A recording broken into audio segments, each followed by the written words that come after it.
네, 오늘 함께 보실 말씀은 갈라디아서 3장 28절에서 29절 말씀입니다.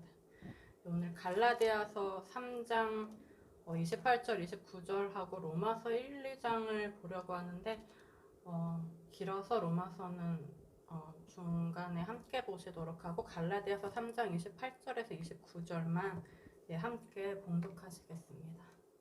너희는 유대인이나 헬라인이나 종이나 자유인이나 남자나 여자나 다 그리스도 예수 안에서 하나이니라. 너희가 그리스도의 것이면 곧 아브라함의 자손이요 약속대로 유업을 이을 자니라. 아멘. 오늘 본문에서 바울은 아브라함의 자손과 유업을 이을 자에 대해서 이야기를 하면서 그리스도 예수 안에서 하나인 상태에 대해서 이야기를 하고 있습니다. 그러면서 본문 28절에 말하기를 유대인과 헬라인, 종과 자유인, 남자와 여자 극명하게 다르게 보이는 우리 눈에 극명하게 다르게 보이는 이 두 존재들이 분명하게 그 경계가 나뉘어져 있고 그 기준이 명확히 분류되어 있는 것 같은 이런 존재들이 그리스도 예수 안에서는 하나다 라고 이야기하는데, 그럼 지금 바울이 말하는 이 그리스도 예수 안이라는 것이 과연 무엇일까요? 그리스도 예수 안, 우리가 쉽게 생각하는 것처럼 우리가 예수님이라고 부르는 그 존재, 그 한 존재, 그 예수님이라는 우리가 그리는 그 모습, 그분의 그 존재의 내부에서 우리가 하나다, 이런 이야기를 지금 바울이 하는 걸까요? 예수님께서 이렇게 말씀하셨죠. 내가 곧 길이요 진리요 생명이니 나로 말미암지 않고는 아버지께로 올 자가 없느니라. 이 말씀이 우리가 잘 아시는 말씀인데 과연 무슨 뜻일까요? 우리가 일반적으로 생각하는 것처럼 정말 예수님이라는 한 존재, 이 한 존재를 통해서가 아니면 아버지께 이룰 수 없다, 이런 뜻으로 예수님이 말씀을 하셨을까요? 또 사도행전 4장 11절에서 12절을 보시면은 사도 베드로가 이렇게 외치죠. 이 예수는 너희 건축자들의 버린 돌로서 집 모퉁이의 머릿돌이 되었느니라. 다른 이로서는 구원을 받을 수 없나니 천하 사람 중에 구원을 받을 만한 다른 이름을 우리에게 주신 일이 없음이라.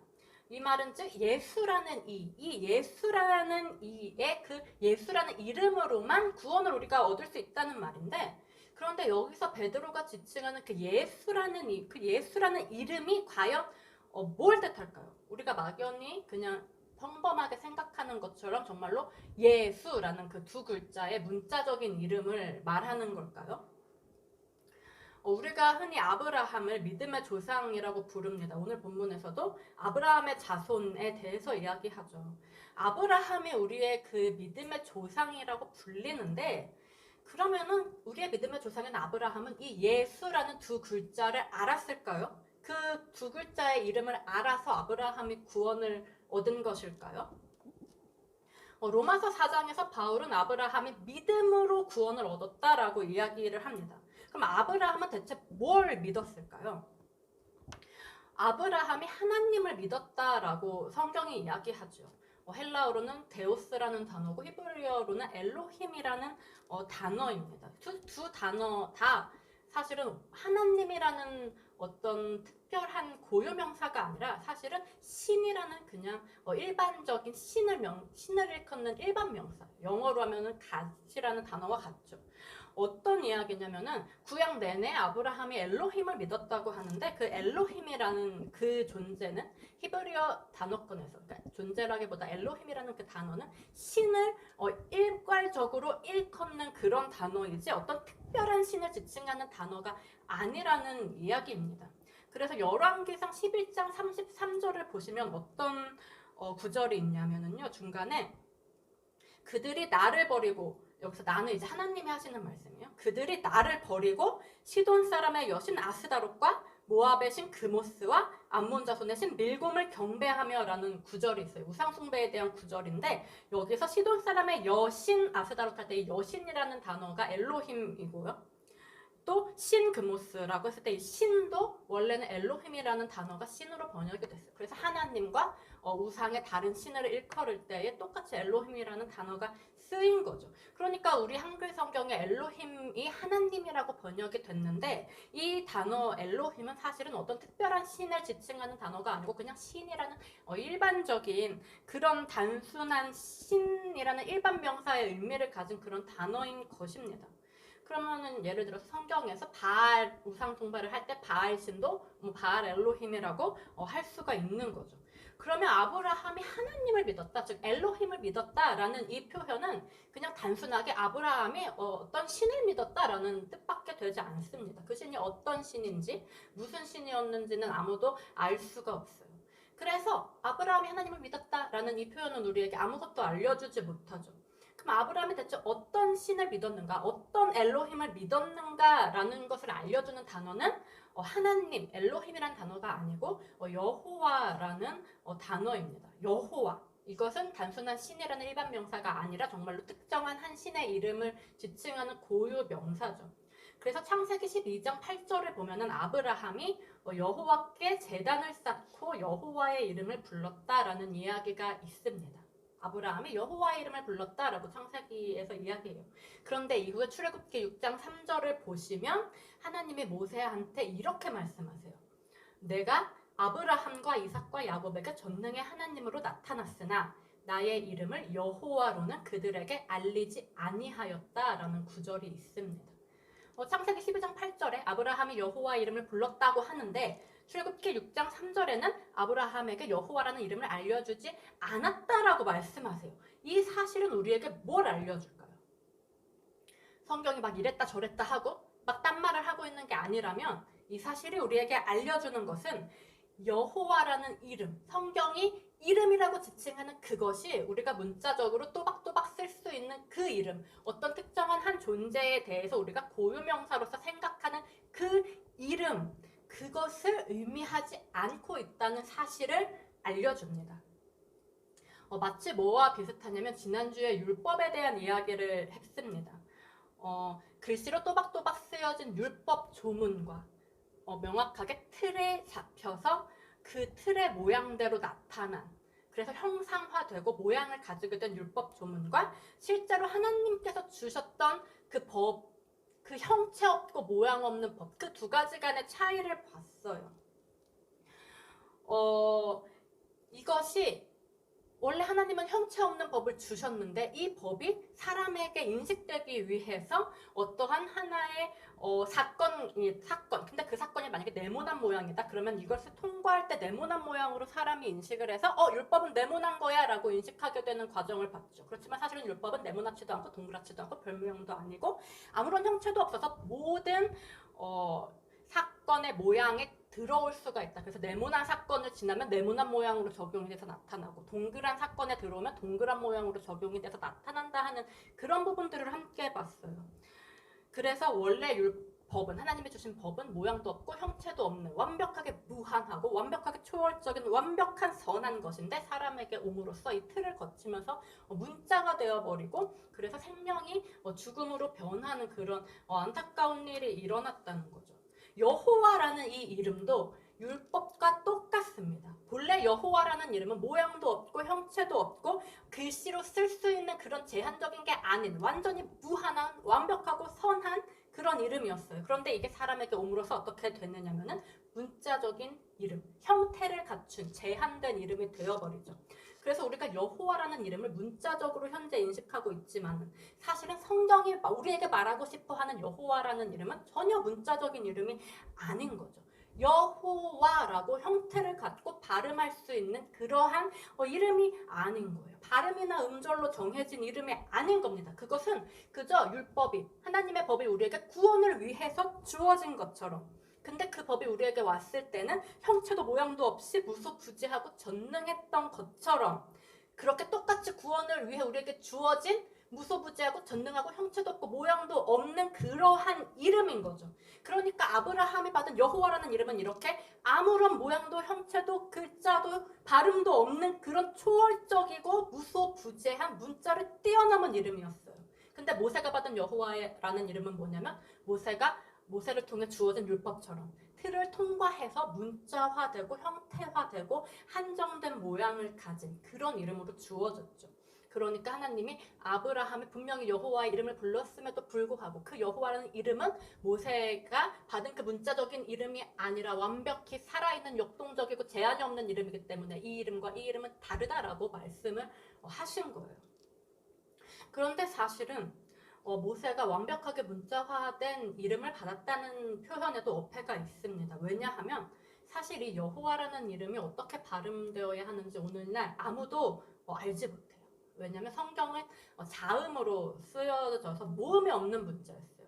그러니까 우리나라 말로 치면은 여호와 이렇게 자음과 모음으로 이루어진 문자로 성경이 쓰여진 게 아니라 이응, 히읗, 이응 이런 식으로 자음만 있는 그런 문자로 성경이 쓰여졌지요. 그리고 모음은 없었어요. 그리고 이 성경을 필사하고 성경을 읽는 사람들이 성경에서 그 부분이 나올 때 여호와라는 이응, 히읗, 이응이라는 이 부분이 나올 때 여호와라고 말을 하지 않고 아도나이, 주님이라고 불렀습니다. 감히 그 이름을 입 밖으로 낼 수 없었기 때문에 그 이름에 대해서 정확한 발음으로 말하는 사람이 없었어요. 그렇다면 사실은 모세가 모세오경을 기록할 때에 이응, 히읗, 이응 이것이 여호와의 이름이다라고 기록했지만 모세 이후의 사람들은 그게 정확하게 어떻게 발음이 나는지 아무도 알지 못했던 거죠. 그래서 오늘날도 학자들 사이에서 이게 여호와라고 읽는다, 뭐 야훼라고 읽는다 여러 가지 의견이 분분합니다. 결론은 뭐냐면은 발음이 실전됐다는 거예요. 이 이름의 형태가 완전히 실전되어 버렸습니다.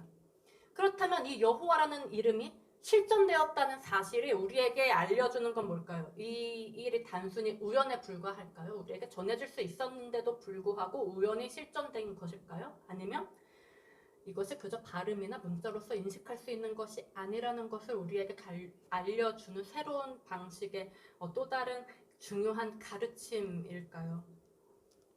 그래서 제가 말씀드리고 싶은 것은 뭐냐면은 아브라함이 받은 여호와라는 이름과 모세가 받은 여호와라는 이름 간의 차이가 있었다는 거죠. 우리가 듣기에는 우리가 성경에서 문자적으로 볼 때는 똑같아 보이고 똑같이 들리지만 실제로 그들이 인식했던 여호와라는 그 이름 거기에는 차이가 존재할 수밖에 없었다는 것입니다. 그래서 하나님이 이미 아브라함에게 그 이름을 주셨고 그 이름을 부르게 하셨지만은 모세에게 말씀하시기로는 나의 이름을 여호와로는 아브라함에게 알리지 않았다. 이것이 바로 성경이 우리에게 알려주는 이름이라는 것에 대한 개념이에요. 성경이 말하는 이름이 무엇인가? 그것은 우리가 생각하는 것처럼 어떤 특정한 존재에게 주어진 고유명사, 어떤 발음, 그런 특별한 이름이 아니고 제한되지 않은 초월적이고 무한한 의미를 담고 있는 어떠한 우리의 생각을 뛰어넘은 것이라는 사실을 알려주는 거죠. 그렇다면 예수 그리스도라는 이 이름 역시도 어떨까요? 그저 단순하게 우리가 예수님이라는 한 명의 존재, 그 존재의 이름으로서 인식할 수 있을까요? 여호와라는 이름이 구약에서 나오고 신약에는 나오지 않죠. 신약부터는 예수 그리스도가 나옵니다. 그런데 여호와라는 이름 자체는 구약에서 그 형체도 없고 완전히 발음이 실존되어 버렸어요. 그것이 우리에게 알려주는 것은 뭐냐면 예수 그리스도라는 이름 역시도 우리가 여호와의 이름과 같은 개념으로 인식해야 한다는 사실을 명확히 알려줍니다.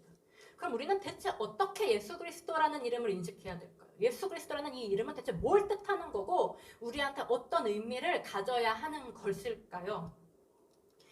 사도 요한은 그의 복음서 첫머리에서 예수 그리스도를 이러한 존재로 묘사하죠. 요한복음 보시면은 태초에 말씀이 계시니라. 이 말씀이 하나님과 함께 계셨으니 이 말씀은 곧 하나님이시니라 라고 예수 그리스도를 말씀이라는 단어로 표현을 합니다. 여기서 말씀으로 번역된 단어는 헬라어로 로고스라는 단어인데 본래 원리, 진리 이러한 것을 뜻하는 단어예요. 근데 어떤 성격의 원리와 어떤 성격의 진리를 뜻하냐면 예를 들어서 인간은 태어나면 죽는다. 삶은 탄생으로 시작해서 죽음으로 끝난다. 달은 지구의 주위를 돈다. 지구는 태양의 주위를 돈다. 이러한 성격의 원리를 표현하는 단어가 로고스입니다. 즉 너무 당연한 원리.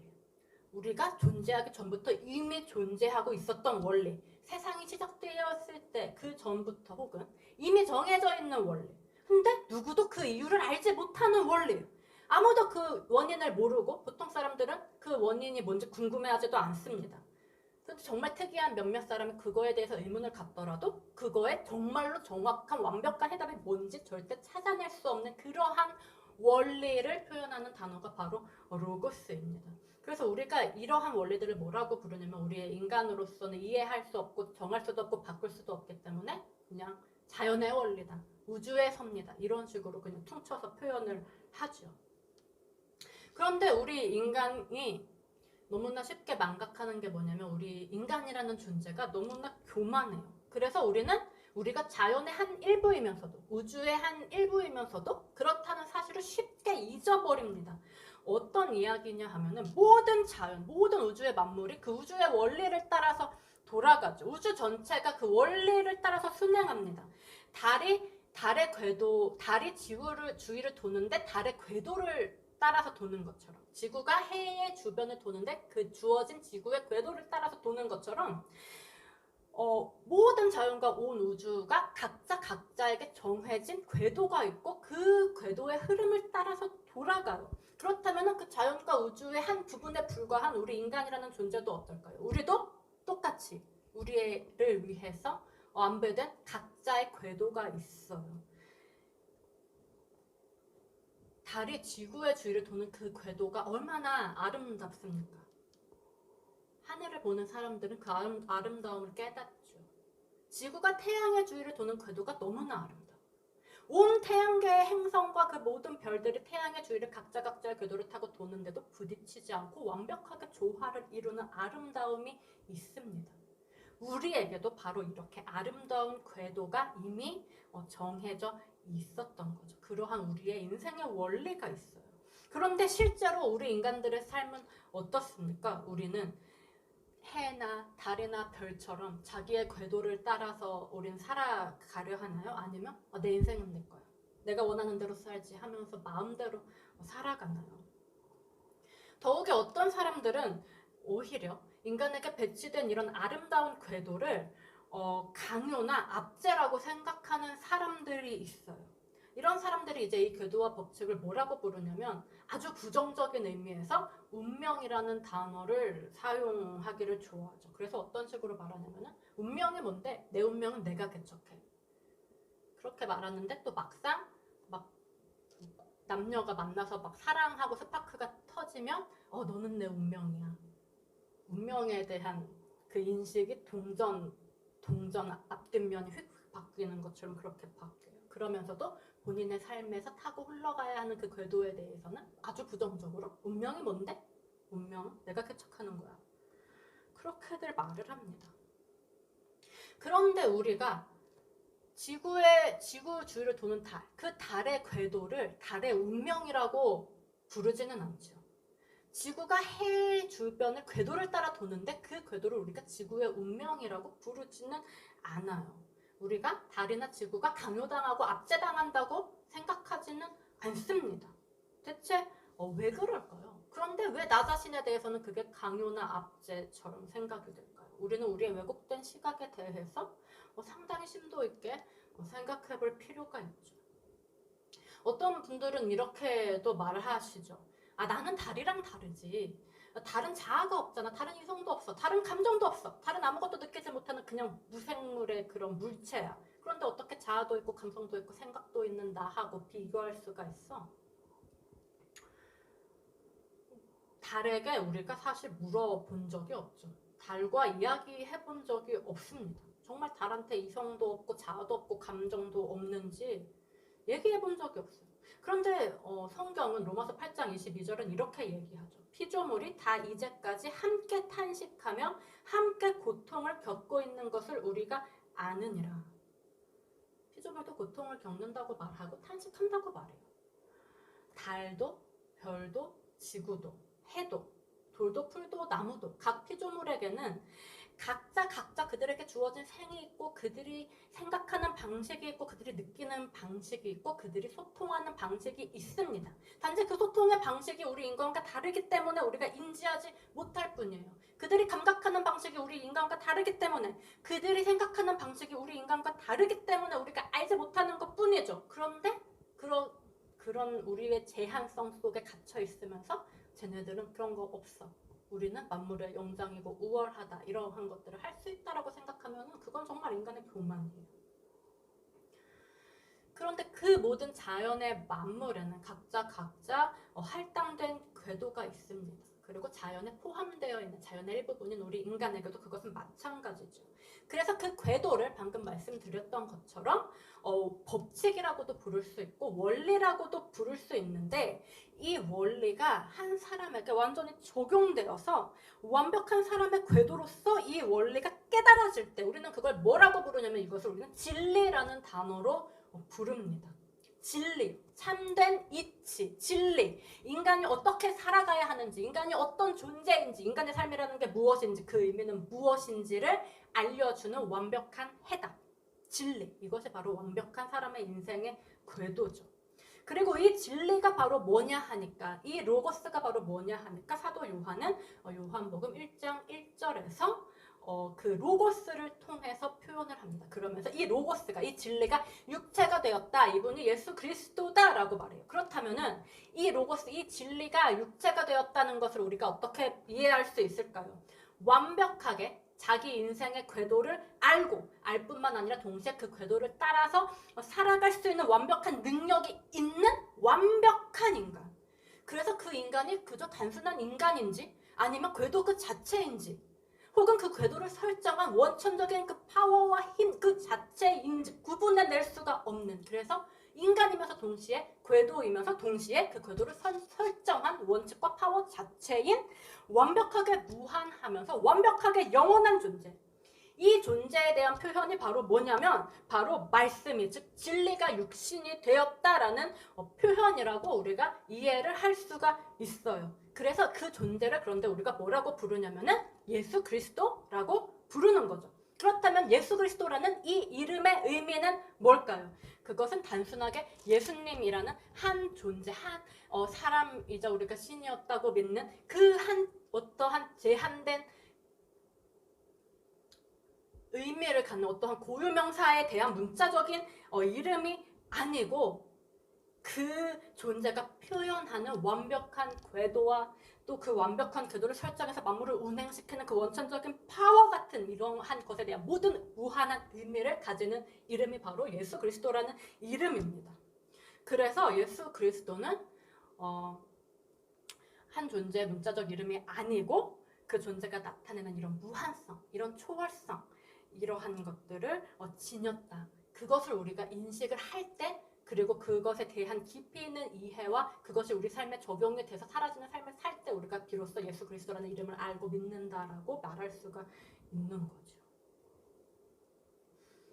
그렇다면 우리가 구원을 얻는데 예수 그리스도라는 이름으로만 구원을 얻는다는 말의 의미는 뭘까요? 그것은 우리가 어떻게 구원을 얻느냐, 무엇을 통해 구원을 얻느냐 하면은 그 무한한 원리, 무한한 진리가, 무한한 그 원천적 파워가 우리를 깨닫게 하고 그것이 우리 안에 들어오고 그것이 온전히 행해질 만큼 그 능력이 우리 안에서 온전하여짐으로써 바로 그것을 통해 우리가 구원을 얻는다라는 의미를 갖게 되죠.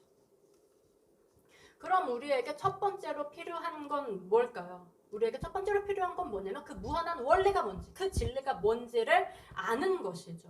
그럼 우리가 어떻게 그걸 알 수 있을까요? 무한한 원리가 뭔지, 진리가 뭔지를 우리가 어떻게 알 수 있을까요? 예수님의 생애를 통해서 알 수 있을까요? 물론 당연히 알 수 있습니다. 예수님의 생애를 통해서 알 수 있어요. 그런데 아브라함이 예수님의 생애를 통해서 그것을 알았는가 하면은 아브라함은 예수님보다 훨씬 이전에 살았던 사람이었죠. 예수님의 머리털 끝조차도 본 적이 없었어요. 그럼 아브라함은 대체 뭘 통해서 그 무한한 원리와 진리를 배우고 깨닫고 알게 되었을까요? 로마서 1장에서 바울은 그 답을 우리에게 알려줍니다. 함께 보시겠습니다. 로마서 1장 19절에서 20절 말씀입니다. 로마서 1장 19절에서 20절 말씀입니다.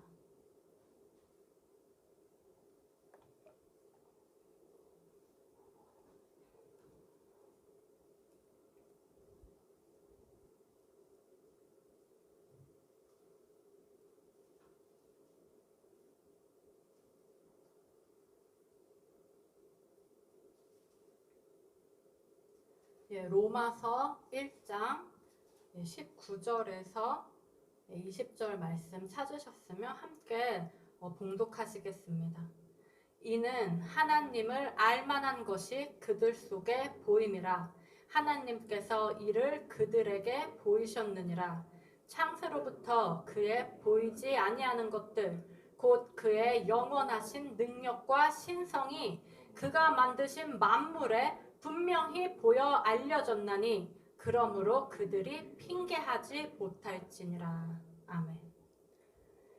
예수님을 믿는 우리는 분명히 예수 그리스도 그분의 생애를 통해서 이 모든 것의 근원이 되는 원리와 진리와 그 파워인 하나님이라는 존재를 알 수가 있지만, 하나님께서는 예수 그리스도께서 이 땅에 오시기 전에 이미 창세로부터 그가 만드신 모든 만물을 통해서 우리에게 그분을 보여주셨다라고 바울은 지금 이야기하고 있습니다. 그럼으로써 아무도 난 예수님을 못 봤어, 예수님이 지금 살아있어, 예수님이 보여? 나는 몰라 라는 이유로 하나님을 모른다고 핑계할 수 없게 만드셨다는 거죠. 그래서 예수님을 믿는 우리는 당연히 예수 그리스도를 통해서 그 진리를 볼 수 있지만, 예수 그리스도를 모르고 예수 그리스도의 존재조차, 그 이름조차 듣지 못했다고 해도 모든 만물을 통해서 예수 그리스도께서 알려주는 진리와 같은 진리를 볼 수 있게, 그래서 알 수 있게 만드셨다고 해요. 그러니까 아브라함은 예수 그리스도라는 한 사람을 보지 못했지만, 그 존재를 보지 못했지만 만물을 통해서 하나님을 봄으로써 구원을 얻은 거죠. 또한 심지어 아브라함은 예수 그리스도라는 그 이름조차도 듣지 못했지만은 그리스도 안에 거하는 믿음의 조상이 된 것이죠. 아브라함이 그리스도라는 단어조차 알지 못했는데 그리스도 안에 거했다. 이 사실은 우리로 하여금 뭘 생각하게 하냐면, 그리스도 안이라는 게 과연 무엇인가에 대해서 생각하게 합니다. 그리스도 안은 이건 과연 뭘 뜻하는 걸까요? 지금까지 함께 살펴봐 오신 내용에 의하면 그리스도 안에 있는 사람이란 뭐냐면은, 우리가 흔히 평범하게 생각하듯이 예수님이라는 발음을 가진 그 이름을 알고 그 문자적 이름을 가진 존재를 믿는 그러한 사람을 일컫는 것이 아니고, 그리스도라는 것이 의미하는, 반복해서 말씀드렸던 그 초월성과 그 무한성, 그 초월적이고 무한한 그 진리와 그 파워, 그것을 알고 그것을 따라 살아가는 사람이 바로 그리스도 안에 있는 사람이죠. 우리가 간혹 이런 이야기들을 합니다. 너무 좋은 사람을 보면서 저 사람은 진짜 좋은 사람이야, 저 사람 법 없어도 살 거야, 예수님만 믿으면 딱 좋겠는데 아쉽네, 이런 말을 해요. 다른 사람을 먼저 생각해주는 사람, 먼저 배려해주는 사람, 섬기는 걸 즐거워하고 봉사하는 걸 좋아하는 사람. 교회는 안 다녀요. 예수님도 안 믿고 그 이름도 몰라요. 근데 이런 사람이 있다면, 만약 어떤 사람이 진정으로 이런 삶을 살고 있다면 사실 그 사람은 뭘 알고 있는 사람일까요? 예수님이라는 이름은 모르지만 예수님께서 가르치셨던 그분의 진리를 이미 알고 있는 사람이죠. 설사 예수님이라는 세 글자의 이름을 들어본 적조차 없다 할지라도, 예수님께서 하신 말씀을 한 구절도 읽어본 적이 없다 할지라도 이미 예수님의 그 진리를 알고 있는 사람이에요. 그리고 뿐만 아니라 그 진리대로 행하고 그 진리대로 이미 살고 있는 사람이죠. 그럼 이 사람은 율법도 모르고 성경도 모르고 교회도 모르지만 이미 무엇을 준수하며 살고 있는 사람일까요? 로마서 2장 27절에서 29절 이런 말씀이 있습니다. 로마서 2장 27절에 또한 본래 무할례자가 율법을 온전히 지키면 이라는 표현이 있어요. 여기서 무할례자를 우리가 보통 어떻게 생각하냐면, 할례는 받지 않았지만은 그리스도인인 사람인가 보다 이렇게 많이 생각을 합니다. 그런데요, 이 27절이 있기 전에 로마서 2장 14절에서 15절을 보시면 어떤 표현이 있냐면은, 이방인도 본성과 양심으로 율법을 지킨다라는 표현이 있어요. 율법도 모르고 할례도 받지 않은 건 당연하고 그리스도라는 그 어떤 종교적인 가르침을 접하지 않은 완벽한 이방인도 본성과 양심으로 율법이 가르치는 것과 같은 것을 행한다라는 표현이 있어요. 그렇다면 여기서 말하는 이 무할례자도 이 이방인과 같은 의미로 우리가 봐야지 로마서 1장, 2장을 통해서 바울이 하고자 하는 말을 정확하게 이해할 수가 있습니다. 그래서 27절이 이렇게 이야기하죠. 또한 본래 무할례자가 믿지 않는 사람이 율법을 온전히 지키면 율법은 모르지만 율법의 가르침을 알고 그걸 지킨다는 뜻이죠. 뭘로 지키냐면은 로마서 2장 14절에서 15절이 말하는 것처럼 본성과 양심으로 지키는 거죠.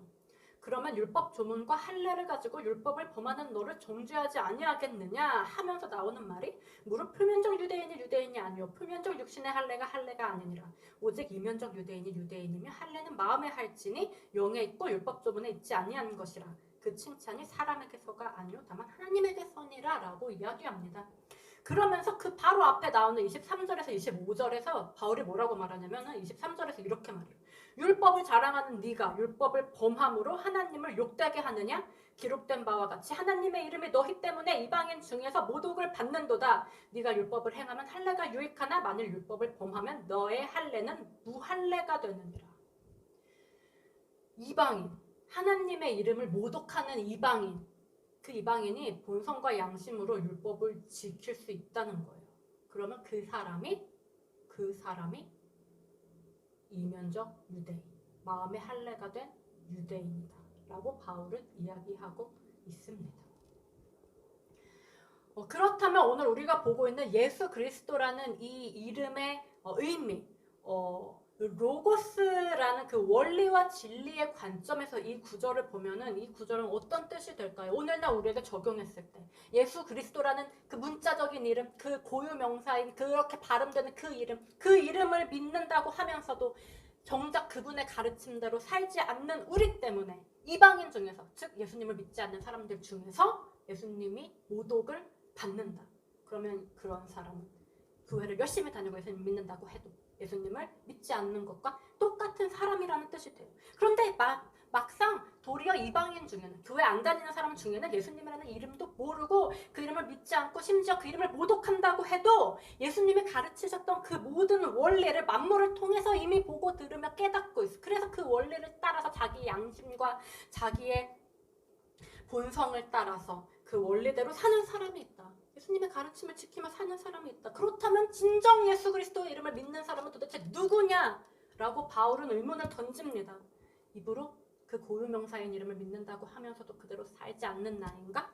아니면 입으로는 그 고유명사를 믿지 않지만 실제 삶으로 그 예수님의 가르침, 그 진리를 따라 살아가는 사람이냐? 사도 바울이 내리는 결론은 뭐냐면 입으로는 예수님의 이름을 믿지 않아도 도리어 실제 삶으로 예수님의 가르침을 지키며 살아가는 사람이 오히려 예수 그리스도의 이름을 믿는 자이다 라고 이야기합니다. 그러니까 이런 관점에서 그가 할 수 있는 말이 뭐냐면 오늘 본문 앞에 함께 보셨던 갈라디아서 3장 28절과 같이 유대인이나 헬라인이나 종이나 자유인이나 남자나 여자나 다 그리스도 예수 안에서 하나다.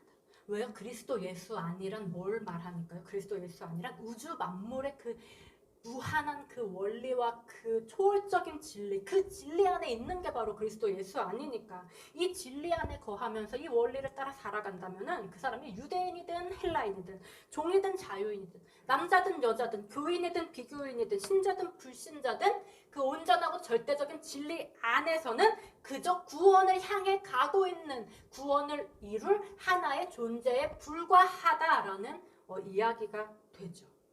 그래서 이것에 대해서 다시 로마서 2장으로 돌아오시면 이것에 대해서 바울이 로마서 2장 13절에서 15절에 뭐라고 이야기를 하냐면 하나님 앞에서는 율법을 듣는 자가 의인이 아니요 오직 율법을 행하는 자라야 의롭다 하심을 얻으리니, 그러면서 14절에 이런 말이 있어요.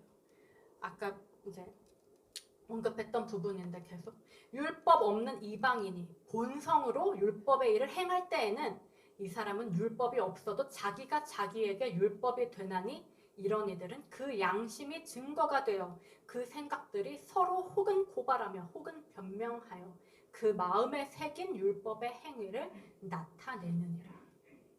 설교를 듣지 않아도, 예수님의 가르침을 듣지 않아도 자기 머릿속에서 자기의 양심과 자기의 본성에서 나온 생각들이 서로를 고발하고 서로를 변명하면서 계속해서 두 마음의 법의 싸움이 일어난다는 거예요. 그래서 그 싸움을 통해서 점점 진리의 생각을 추구하며 진리를 향해 나아가고 있다면 그 사람은 율법을 행함으로 의롭다 하심을 받는다는 말이죠. 율법 없는 이방인도 의롭다 하심을 얻으리니. 그런데 반대로 율법이 있다고 하는 우리는 어떠한가? 여기서 말하는 율법을 우리에게 적용하면 우리가 지키는 교회의 예식과 규칙과 가르침과 설교들을 말할 수 있겠죠. 이것이 있다고 하는 우리는 어떠한가? 17절 이하는 이렇게 말합니다. 유대인이라 불리는 내가, 교인이라 불리는 우리라고 이해할 수 있겠죠. 율법을 의지하여, 즉 교회의 예식이나 규칙이나 가르침이나 설교를 의지하여서 하나님을 자랑하며 그 교훈을 받아서 우리가 하나님의 뜻을 알고 지극히 선한 것을 분간하며 맹인의 길을 인도하는 자요 어둠에 있는 자의 빛이요 그 모든 지식과 진리의 모본을 가진 자로서 어리석은 자의 교사와 어린아이의 선생이라고 스스로 믿고 있지만 그 다음에 나오는 구절들이 중요합니다. 21절 이하에서 그러면 다른 사람을 가르치는 네가 네 자신은 가르치지 아니하느냐? 도둑질하지 말라 선포하는 네가 도둑질하느냐? 간음하지 말라 말하는 네가 간음하느냐? 우상을 가정히 여기는 네가 신전 물건을 도둑질하느냐? 율법을 자랑하는 네가 율법을 범함으로 하나님을 욕되게 하느냐? 기록된 바와 같이 하나님의 이름이 너희 때문에 이방인 중에서 모독을 받는도다. 제가 가장 요즘 두려운 것 중에 하나가 뭐냐면 교회를 다니고 예수님이라는 그 고유명사를 믿는 바로 저 때문에 하나님의 이름이 교회를 다니지 않고 예수님이라는 이름을 모르는 사람에게 모독을 받을까 하는 것이 가장 두렵더라고요. 그래서 바로 이렇게 율법을, 교회의 예식과 교회의 규칙과 가르침과 설교, 이 모든 좋은 것들을 자랑하는 우리가 바로 그것들을 너무나 쉽게 범하며 살아가는데 가장 쉽게 범하는 모습이 무엇일까요? 이어지는 로마서 2장 1절은 이렇게 말합니다. 그러므로 남을 판단하는 사람아 누구를 막론하고 네가 핑계하지 못할 것은 남을 판단하는 것으로 네가 너를 정죄함이니 판단하는 네가 같은 일을 행함이니라. 우리가 어떠한 사람을 볼 때, 상대를 볼 때에 뭘 통해서 봐야 될까요? 어떤 기준을 통해서 다른 사람을 봐야 할까요? 우리는 하나님을 믿는 사람들이니까 하나님께서 사람을 보실 때의 기준으로 우리도 다른 사람을 보아야 할 것입니다. 그럼 하나님께서는 우리 사람을 보실 때에 무엇을 보실까요? 성경이 말하는 것은 하나님은 뭘 보시냐면은 행함이 있는가 없는가를 본다고 말씀하세요. 즉 하나님의 뜻을 행하는가 행하지 않는가, 즉 진리의 원리를 행하는가 행하지 않는가. 그렇다면 우리도 사람을 볼 때 뭘 기준으로 봐야 될까요? 그 사람이 진리의 원리를 행하는가 행하지 않는가라는 기준으로 사람을 봐야 되죠. 그 외의 것으로 사람을 볼 필요도 없고 그 외의 것들에 대해서 사실은 별로 말할 필요도 없어요. 그런데 우리가 그것을 볼 때보다 실제로는 뭘 볼 때가 더 많냐면 저 사람이 교회를 다니는가 안 다니는가, 저 사람이 예수님이라는 교유 명사를 믿는다고 입술로 시인을 하는가 안 하는가. 그 사람이나 나나 똑같이 예수님이 가르쳐주신 진리대로는 살지 않습니다. 우리는 그렇게 못 살아요. 똑같이 그렇게 살지 않는데, 혹은 나보다 그 사람이 더 그렇게 살고 있는데 우리가 그런 건 보지 않고 교회에 다니냐 안 다니냐, 예수님이라는 고유명사를 시인하느냐 아니냐만 보는 겁니다. 그런 사람에 대해서 바울이 뭐라고 말하냐면은 이 로마서 2장 1절 그러므로 남을 판단하는 사람아 누구를 막론하고 네가 핑계하지 못할 것은 남을 판단하는 걸로 네가 너를 정죄함이니 판단하는 네가 같은 일을 행함이니라. 그러면서 바울이 바로 이러한 사고방식과 이러한 인식을 속에서 성경을 쭉 기록하면서 편지들을 쭉 써서 보내면서 오늘 보면 갈라디아서 3장 28절 29절에 하는 말은 너희는 유대인이나 헬라인이나 종이나 자유인이나 남자나 여자나 다 그리스도 예수 안에서 하나이니라 라고 얘기하죠. 교회에 다니는 사람이나 다니지 않는 사람이나 그리스도 예수 안에 있는 사람, 즉 그 진리와 원리에 대해서 그것을 따라 살고자 하는 사람은 아무런 차이가 없이 그저 하나다 하지 말고 경계를 만들려고 하지 말고 그리스도께서 오신 것은 모든 막힌 담을 허무시고 유대인과 이방인 간의 경계를 허물려 하심이니 너희도 모든 경계를 허물어라. 그렇다면 우리가 아브라함을 믿음의 조상이라고 부르는데 과연 아브라함의 자손 유업을 이을 자는 누구인가 하면은 갈라디아서 3장 29절은 이렇게 말하죠. 너희가 그리스도의 것이면 곧 아브라함의 자손이요 약속대로 유업을 이을 자니라. 그리스도의 것인 사람, 그리스도 무한하고 초월적인 그 진리와 원리 거기에 속해서 그것을 따라 살아가는 그 진리의 것인 사람. 교회를 다니는 사람이 아브라함의 자손이 아니고 예수님이라는 문자적인 이름을 믿는 사람이 아브라함의 자손이 아니고 설사 그 무엇도 하지 않는다 하더라도 원리와 진리 안에 있는 자가 바로 아브라함의 자손이고 약속대로 유업을 이을 자니라 라고 바울이 이야기합니다. 이곳에 함께한 우리 모두가 바울의 이 가르침처럼 그리스도가 표현하고 의미하고자 하는 그 원리, 그 진리 안에 정말 참되게 거함으로써 진짜 아브라함의 자손, 진짜 유업을 이을 자가 되기를 간절히 바랍니다.